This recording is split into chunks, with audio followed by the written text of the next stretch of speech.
दोस्तों, आज हम जिस ग्रह में रह रहे हैं, क्या हम उस ग्रह के बारे में सब कुछ जानते हैं? आज इंसान पूरी ब्रह्मांड तक घूमकर आ चुका है, तो इसका मतलब इंसान को इस ग्रह के बारे में सब कुछ पता होना चाहिए, लेकिन ऐसा नहीं है। तो दोस्तों, आज हम ऐसे कुछ फैक्ट को देखेंगे जिनके बारे में शायद ही आपको पता होगा। तो दोस्तों, हमारी वीडियो के साथ अंत तक बने रहिए। पृथ्वी के बढ़ते दिन। दोस्तों, हम आपको बता दें कि पृथ्वी पर दिन लगातार बढ़ते ही जा रहे हैं। आज से लगभग 62 करोड़ साल पहले दिन मात्र 21.9 घंटे का होता था, और ये सिर्फ हवाओं में नहीं होता। इसके पीछे भी एक साइंटिफिक कारण है। चांद और सूर्य की ग्रेविटी से उत्पन्न हुई ओशियन टाइड की वजह से हर 100 साल में पृथ्वी के एक दिन के समय में 1.7 मिलीसेकंड और जुड़ जाते हैं। और ऐसे ही आज कई सालों बाद पृथ्वी पर एक दिन 24 घंटे का होता है। और ऐसा नहीं है कि पृथ्वी पर सिर्फ दिन ही बढ़ रहे हैं। कुछ प्राकृतिक घटनाएं ऐसी भी हैं जिनकी वजह से पृथ्वी के समय में कमी आ जाती है। जापान में सन 2011 में आए भूकंप से एक दिन के समय में 1.8 माइक्रोसेकंड कम हो गया था। अब अगर सोचिए, एक दिन 21 घंटे का होता तो वर्किंग आवर्स कितने कम होते। और अगर हर साल दिन बढ़ते रहे ऐसे ही, तो सोचिए वर्किंग आवर्स कितने बढ़ जाएंगे। तो दोस्तों, अब हमारा दूसरा फैक्ट है बढ़ता सूरज। बढ़ते दिन के बारे में तो आपने जान लिया है, तो दोस्तों उसी प्रकार सूरज भी हमारा लगातार बढ़ता जा रहा है। कई वैज्ञानिकों ने दावा किया है कि सूरज लगातार गर्म और ब्राइट होता जा रहा है, और ये कोई आम बात नहीं है।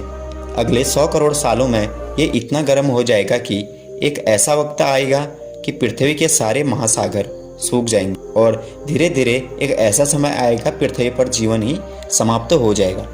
उस समय पृथ्वी का तापमान 400 डिग्री सेल्सियस तक पहुंच जाएगा, और ऐसा होते ही हमारी पृथ्वी धीरे धीरे एक गर्म गोले के रूप में तब्दील हो जाएगी। असमान गुरुत्वाकर्षण। अभी तक सबका मानना था कि पृथ्वी में हर जगह गुरुत्वाकर्षण एक समान है, लेकिन दोस्तों ऐसा नहीं है।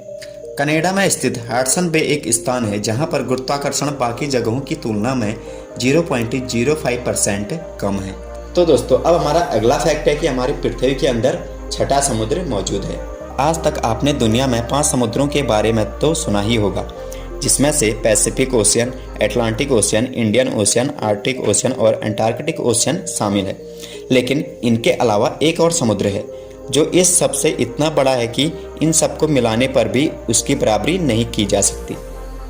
इस समुद्र का कोई नाम नहीं है, क्योंकि यह अभी धरती की सतह के नीचे स्थित है। और इसका पता कब चला हमको, जब ब्राज़ील में एक चट्टान से लावा और पानी एक साथ बाहर निकलने लगे, और उसके साथ कुछ हीरे भी वहाँ से निकलने लगे, जिन्हें देखकर पता चला कि ये हाइड्रोक्साइड आयरन से मिलकर बने हुए हैं, और ये सिर्फ और सिर्फ समुद्र के अंदर ही पाए जाते हैं।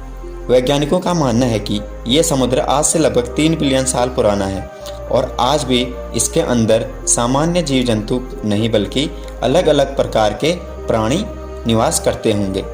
तो दोस्तों, अब हमारा अगला फैक्ट है पानी। जब सर्वप्रथम अंतरिक्ष यात्री अंतरिक्ष में गए, तो वहाँ से जब उन्होंने पृथ्वी को देखा, तो उन्होंने हमारी पृथ्वी को ब्लू प्लैनेट नाम दिया। क्यों? क्योंकि वहाँ से जो हमारी पृथ्वी का रंग था वह नीला दिखाई दे रहा था, इसलिए उन्होंने पृथ्वी को ब्लू प्लैनेट कहा। हमारे ग्रह का 70% भाग पानी से भरा हुआ है, जिसमें से शेष 30% भाग जमीन है, जो कि समुद्री स्तर से ऊपर है। लेकिन क्या आपको पता है कि पृथ्वी का 3% पानी ही ताज़ा है, बाकी 97% पानी नमकीन है। लेकिन इस 3% में से भी 2% से भी ज़्यादा बर्फ़ की चादरों और ग्लेशियरों से जमा हुआ है, और 1% से भी कम मीठा पानी झीलों या तालाबों में पाया जाता है। यानी कि पूरी पृथ्वी में मात्र 1% जल ही पीने योग्य है। तो दोस्तों, ये थे हमारी पृथ्वी के बारे में कुछ फैक्ट, शायद ही जिनके बारे में आपको पता होगा। तो दोस्तों, अगर ये वीडियो आपके लिए थोड़ी भी हेल्पफुल रही, थोड़ी भी इन्फॉर्मेटिव रही, तो हमारी वीडियो को लाइक कीजिए और इसको अपने दोस्तों तक शेयर जरूर कीजिए। और दोस्तों, ऐसे ही न्यू और इन्फॉर्मेटिव वीडियोज़ को देखने के लिए हमारे चैनल योर अल्टीमेट गाइड को सब्सक्राइब जरूर कीजिए। Thank you for watching this video.